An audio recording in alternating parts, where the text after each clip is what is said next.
प्रधानमंत्री जी की रैली और वो भाषण का दबाव इतना भारी था कि गहलोत साहब को मजबूरी में आकर के अपनी एक पुरानी घोषणा को नया कपड़े पहना करके, नया जामा पहना करके एक बार फिर घोषित करना पड़ा। 100 यूनिट बिजली फ्री देंगे, ये घोषणा उन्होंने बजट के सत्र के समय में अपने बजट के पाठ में की थी। अब एकाएक उनको रात को ब्रह्म ज्ञान प्राप्त हुआ, जो उन्होंने स्वीकार भी किया कि मुझे महंगाई राहत शिविरों से मिला है, और उन्होंने कहा कि जो हम फ्री बिजली 100 यूनिट दे रहे हैं उसके साथ में फिक्स सरचार्जेज, फ्यूल सरचार्जेज जो हैं वो फिक्स चार्जेस उनको भी सबको माफ़ करेंगे, वरना लोग इस फ्री की घोषणा और फ्री की बिजली की घोषणा का उपहास सड़क पर उड़ा रहे थे और अपने को मिले हुए बिजली के बिल जो है वो दिखा रहे थे। सरकार ने 18 पैसे जो फ्यूल सरचार्ज था उसको बढ़ा करके 57 पैसे किया, और 57 पैसे करके लगभग 40-39 पैसा प्रति यूनिट पिछले 4 साल तक लोगों की जेब से लूटने का काम किया।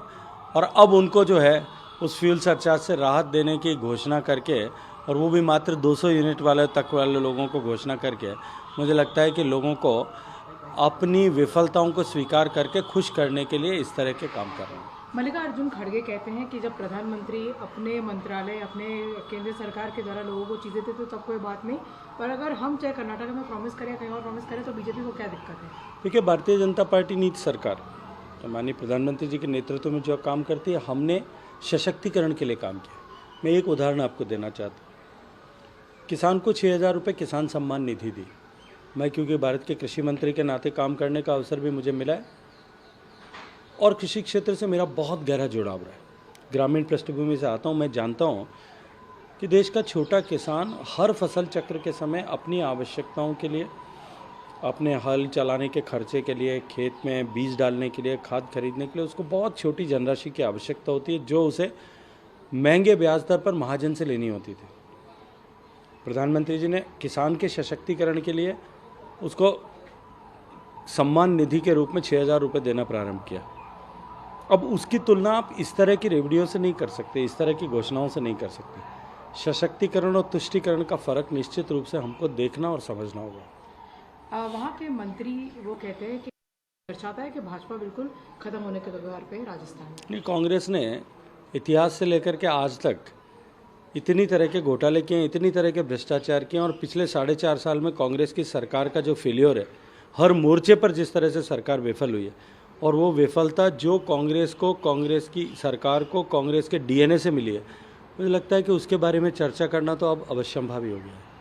सचिन पायलट लगातार प्रहार करते, पिछले हफ्ते में देखा कि उन्होंने और गहलोत जी ने एक साथ फोटो खिंचवाई पार्टी नेतृत्व के साथ। फिर सचिन पायलट ने कहा है कि उन्होंने 15 दिन का मोहलत दिया अशोक गहलोत को कि वो क्रैकडाउन करे करप्शन पर। मैंने तो जिस दिन वो फोटो आई थी उसी दिन ही कहा था कि काश ये आखिरी बार फोटो आई हो, और इसके बाद में दोबारा इस तरह की फ़ोटो की ज़रूरत न पड़े, क्योंकि 4.5 साल में सास बहू के इस झगड़े में कई बार इस तरह के एकीकरण के फ़ोटो दिखाए गए हैं। जब मनों के भेद हो जाते हैं तब इस तरह के फ़ोटो जो है ऑप्स ये कारगर नहीं रह पाते। अशोक गहलोत जी के बारे में क्या कहना चाहते हैं? एक तरफ वो अंदरूनी लड़ाइयों से भी लड़ रहे हैं, दूसरी तरफ से जिस तरह से उनका हाल ही में बयानबाजी रही है और जिस तरह से उन्होंने उल्टा बजट भी एक बार पढ़ दिया था, क्या लगता है कि वो एक नर्वस है या उनको ही इज गेटिंग ओवरपावर्ड और consumed by that Sachin Pilot factor? देखिए, मुझे लगता है कि अपनी सरकार की विफलताओं से उनके मन में हताशा है, निराशा का भाव भी है। कल्पना कीजिए एक मुख्यमंत्री, एक लीडर, जिसके विधायक स्वच्छंद होकर के भाषण दे रहे हैं, सदन से लेकर के सड़क तक सरकार को घेरने, सरकार की योजनाओं की विफलता को उजागर करने का काम कर रहे हैं। मुख्यमंत्री के सलाहकार के रूप में नामित व्यक्ति जो मंत्री पद का दर्जा प्राप्त हैं, वो सदन में खड़े होकर के और सरकार को घेर रहे हैं, सरकार के एक मंत्री को भ्रष्ट बताने का काम कर रहे हैं। सरकार में कैबिनेट में साथ बैठने वाले मंत्री वो एक दूसरे पर और सरकार के मंत्रियों पर आपस में एक दूसरे पर टिप्पणी करते हुए नजर आ रहे हैं। पार्टी का नेता, पार्टी का प्रदेश अध्यक्ष और पार्टी के वरिष्ठ नेता वो एक सरकारी मीटिंग में एक दूसरे के ऊपर एक दूसरे के साथ जिस तरह का व्यवहार करते हुए नजर आ रहे हैं, एक बुजुर्ग नेता को निश्चित रूप से इससे हताशा और निराशा होनी जो है अवश्यंभावी है। और मुझे लगता है कि वो इसी के कारण से पीड़ित होकर के और परेशान होकर के इस तरह के बयान